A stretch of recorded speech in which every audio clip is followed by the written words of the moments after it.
tuturuan ko kayo kung paano ba magiging member ng PCCI or paano magkakaroon ng PCI Membership ID or ID.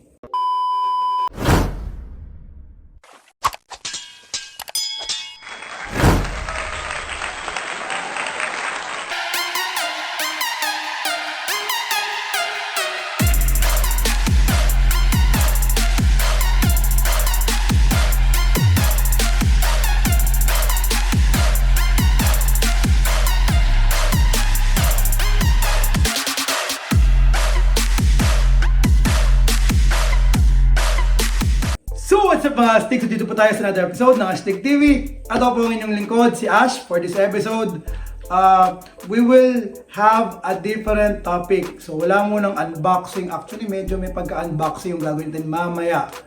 Siguro i-unbox at titingnan natin at i-review na rin ba. Medyo titingnan natin yung dumating kanina na bigay ng LBC.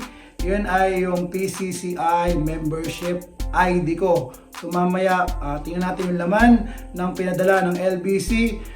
At ngayon nga ay tuturuan ko kayo kung paano ba magiging member ng PCCI or paano magkakaroon ng PCI Membership ID or ID.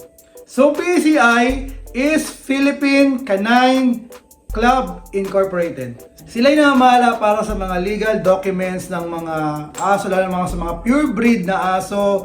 Sila yung may akong tinatawag na papel o yung documents or yung parang birth certificate ng mga aso. Sila yung namamahala. Yun ay yung PCCI. So, bakit nga ba ako kumuha ng membership ID sa PCCI? So, ang pinakaunang-unang nangyari is magkaroon kami ng dog. Mahal na mahal kita, kay ganda. Ayan, ito. Nagkaroon kami nung dream dog namin na Corgi yan. Ang pangalan niya ay Elizabeth na pinangalan ko sa yumao na si Queen Elizabeth. At dahil nga si Queen Elizabeth ay mahilig sa mga Corgi, yun, sa kanya ko pinangalan. Ito ay of course female and ayun ang dahilan kung bakit gusto ko mag-member ng PCI. And of course, para ma-transfer yung ownership kasi ito ay nabili namin. So meron nga siya nitong tinatawag na, ito nga yung PCCI na certificate or yung document. Ayan, ganito yung itsura niya. Medyo takpan ko ibang mga details dito. Basta ganito yung itsura niya. And kailangan ko, gusto ko kasi ma-transfer sa amin yung ownership. So ang sabi, para ma-transfer yung ownership is kailangan, of course, is maging member ka ng PCI. And yun nga yung dahilan kung bakit nagawa ang video na to. So tuturuan ko kayo kung paano maging member ng PCI at of course magkakaroon ng ID o yung tinatawag na PCI Membership ID. So yung paglilipat at pagka-transfer ng ownership ay siguro baka gumawa ako ng bagong video na rin yun. So of course, may dalawang options kasi. Yun nga yung pwedeng pumunta ka mismo sa pinaka-address nila, mag-fill out ka ng form mismo, yung talagang hard copy na form. At pwede naman yung ginawa ko, which is yung online application. Parehas din naman yung mangyayari kapag yung physical at yung online application na gagawin. Pero kung gusto mo malaman kung ano yung mga bagay na meron at kailangan na requirements at gagawin, ito yung mga bagay na yon. So yun, dito tayo sa PCI na website, yung pci.org.ph. So nakalagay doon sa how-tos, hanapin nyo yung how to become a PCI member. So nakalagay dyan, ito yung mga steps. Ayan, pwede kang mag-download ng PCI membership card form. Yan yung finifilapan. Or pwede kang pumunta mismo sa pinaka-address nila. Ayan, nakalagay sa pinakababa, Philippine Canine Club Incorporated, Room 206 Hillcrest Condominium. Ayan, nakalagay lahat dyan ang pinaka-complete address. Basta sa Cubao, Quezon City, Philippines sila. So nakalagay dyan lahat. Ano yung mga kailangan? Kailangan may 1 by 1 ID ka. Ano pa? Of course, kailangan mo ng pera pambayad sa mga membership fee, admission fee, at of course, yung ID card. So tingnan nyo lang mabuti dun sa number 5 actually. Meron kasing mga adjustment na magaganap.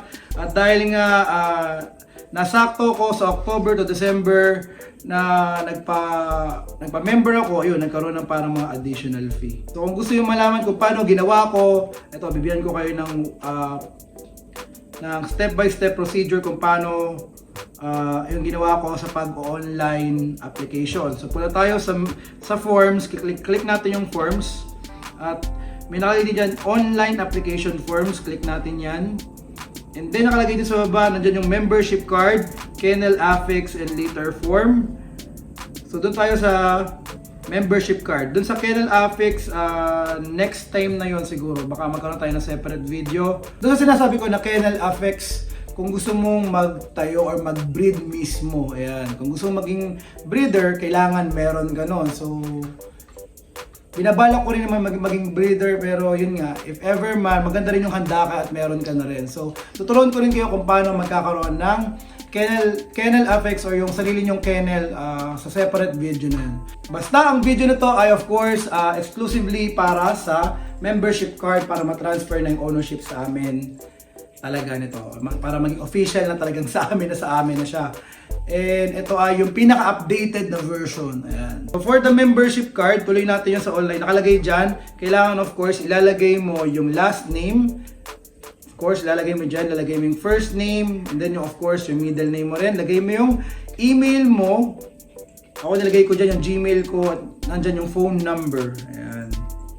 Tapos ilalagay mo rin of course lahat ng iba pang information gaya ng date of birth, place of birth. Yan, nakalagay dyan at iba pa. So, ang pinakamahalaga dyan is of course, yung details ng pangalan mo at yung complete address. Yung sa complete home address, kailangan kompleto at tama kasi isi-ship dyan kung sa online ka. I-ship yan sa mismong address na nilagay mo. So, kompletuhin mo lang yan. Tapos, kapag okay na yung lahat, ay i-click mo lang yung submit. Pag na-click mo na yung submit na button, automatically magpapadala ang PCI ng email sa iyo. And then yung email na yon, may nakalagay doon na kailangan mag-verify ka. So click mo lang kung paano mag-verify, and of course, click mo lang at automatic verified ka na doon. And then after nun, papadalan ko rin ng email para para naman i-click mo yung verification kung paano ka makakapagbayad. Ayan. So doon, ang gagawin mo lang naman ay may mga ilang mga instruction doon kung paano mo bayaran. So doon naman sa pag-click mo ng para sa pagbabayad, meron doon mga ilang paraan para makapagbayad. Pwedeng LBC, pwedeng I believe GCash, pwedeng BDO or bank transfer. Basta ngayon naman very flexible na ang pagbabayad online kasi maraming ways para makapagbayad kahit na sa ibang bangko ka pa. So after mo makapagbayad, ang gagawin mo lang naman ay maghahantay ng parang email again na nagsasabi na okay na-receive na nila yung bayad mo, and of course kinonfirm na nila na pinaprocess na yung membership application mo. And then after ilang days, ang gagawin mo lang naman ay maghihintay lang talaga, maging very patient kapag hihintay. And yun nga, in-email nila ako na ipapadala na nila yung aking ID. And nung in-email nila ako, I believe kaninang umaga. Yan, ito yung isa naming pet, si Rin, yung aming cat. Yan, balik tayo sa topic So, in-email nila ako kaninang umaga, and then, yun nga, yung sabihin, pinadala nila, at ngayong araw din, ay nakuha ko. So, ito na ngayon. Ito, ayan. So, ayan.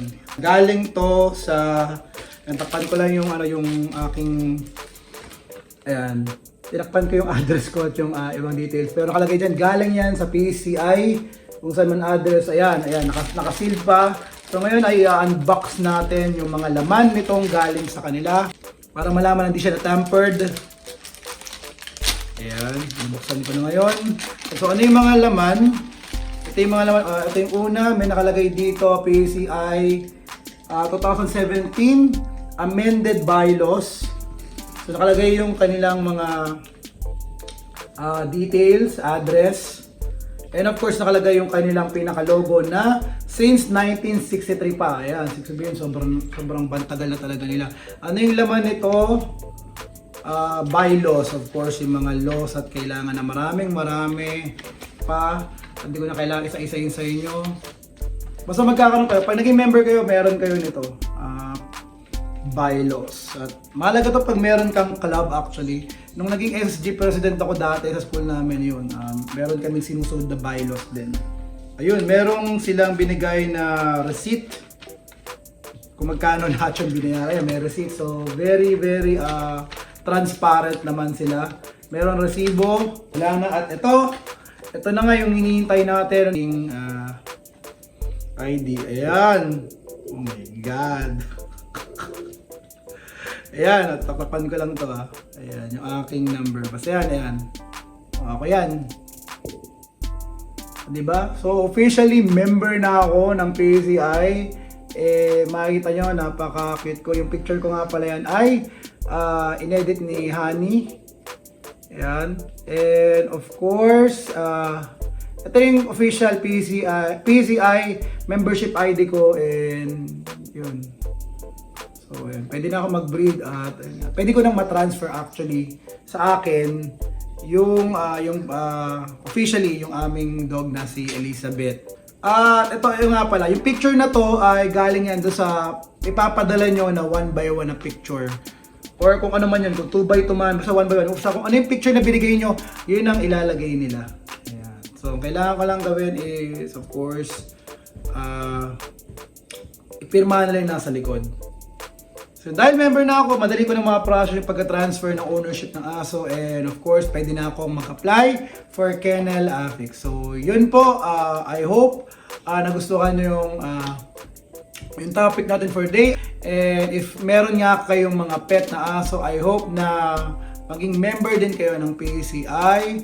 And lalo na kapag pure breed yung aso nyo, ayan. Kasi dun nga sa sinasabi na paper at papel ay malalaman kung saan yung line, ilang generation na line. And of course, ito ay isa sa mga katibayan na totoo at legit yung aso natin, na hindi lang basta-basta siya inanakan ng kung sino man, basta pure breed na aso. But of course, I encourage you na hindi lang puro pure breed yung alagaan nyo. So yun, encourage ko kayo na mag-alaga of course ng kahit na anong breed na aso, kahit pa Aspin or yung Askal, basta kahit na anong breed, basta kahit na ano yan, mahalin natin yan. So, comment down below kung may naisip pa kayo na any topic under the sun na pwede pag-usapan sa ating channel. Ang inyong channel, ang Astig TV. So, as always, please like, comment, share, and subscribe, and hit that bell button para ma-update and notified kayo sa mga next videos ko. I'm Ash for Astig TV. Always be Astig!